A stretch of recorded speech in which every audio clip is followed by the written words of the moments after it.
Yeah, Clearview. We scored, we won.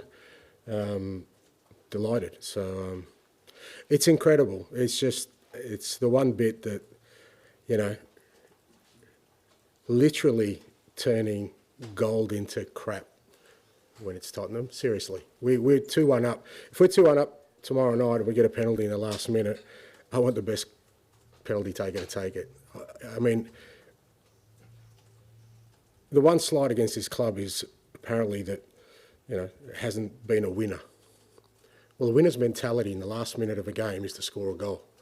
We scored a goal, and yet somehow in this alternate universe of where everything that Tottenham does is wrong, that's come out as a negative. Be it as it may, like I said, from my point of view, I was delighted because, like I said, if that's tomorrow night and we get a penalty in the last minute and we get a third goal, which could be really, really decisive, really pleased with the way the players handled it. Has Brennan given you... It doesn't matter. So I was going to move on to something different. No, not from the point of view. I mean, I think again, with Brennan, I think part of the strategy leading into this was we had quite a few players who were coming back from long-term injuries, including Wilson and Destiny and Mickey van der Ven and Romero, and mate, I can keep going on. And we had to use games where we needed those guys to play, because otherwise, if I just kept playing Brennan, we'd be at the point now where someone like Wilson or even Destiny or these guys would have had no game time, and we may need them. So it wasn't about just leaving Brennan out because he wasn't performing. Part of the strategy was we needed to give Wilson some game time. So pleased that both of them have got game time. We've got most of our guys now. I mean, we're able to sort of give Mickey and Destiny a rest on the weekend. So most of our guys are in a position where, they're not fatigued because they haven't been overplayed, but also they've played enough. I think that's been really important for us. So we're in a good position from that point of view.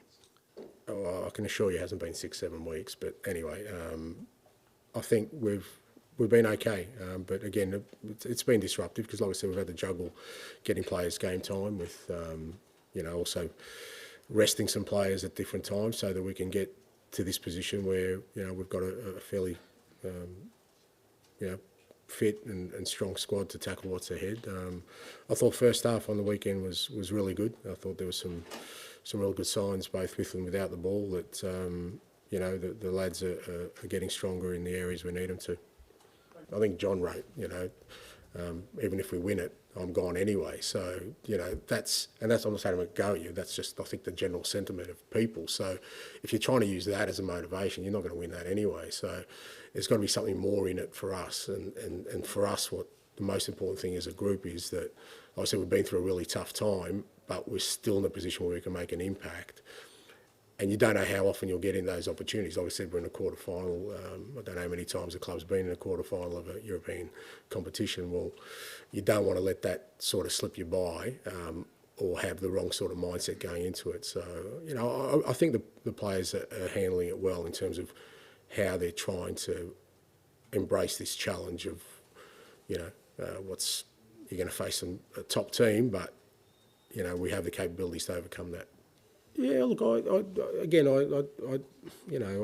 said, the only reason I mentioned John's article is not because I think that's a general sentiment that, I've said before, that's not what drives me. I came to this club with a clear sort of purpose and vision of what the club needed and what I could offer, and that is change the way the game, the team plays, to obviously rejuvenate the squad because it was a squad that was coming to the end of a cycle and bring success. And as long as I'm in this position, that's always my focus. And irrespective of whatever noise there is or whatever there may or may not be in the future, I don't see that should diminish my sort of burning ambition and desire and my determination to make that happen. I mean, that's anything you achieve in life usually comes with a struggle.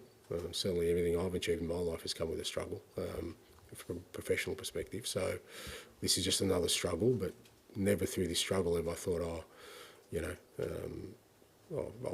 I've lost the will to fight for what I think is the right thing to do, and we'll continue to do that.